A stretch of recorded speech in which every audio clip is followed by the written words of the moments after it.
ভাঙচুর হয়ে গেল। হাতি গাছটাকে ভাঙার চেষ্টা করতেছে।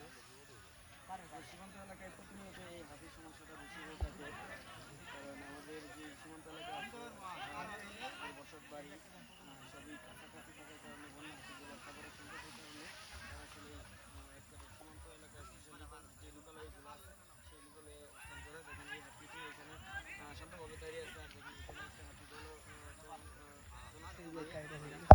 এটাই কিন্তু মেন রোড, মানুষের যাতায়াতের ব্যবস্থা, যাতায়াতের একমাত্র পথ। আর এই পথে যদি হাতি থাকে তাহলে মানে লোকালে আসার অবস্থা, এটা হলো লোকালে আসার একটা ধান্দা বুঝছেন। এই যে সবগুলো না আমার একটা ট্রেন্ডিং নিচে যে ওই যে একটা কিন্তু পার হয়ে গেছে রাস্তা, দেখছেন ওই যে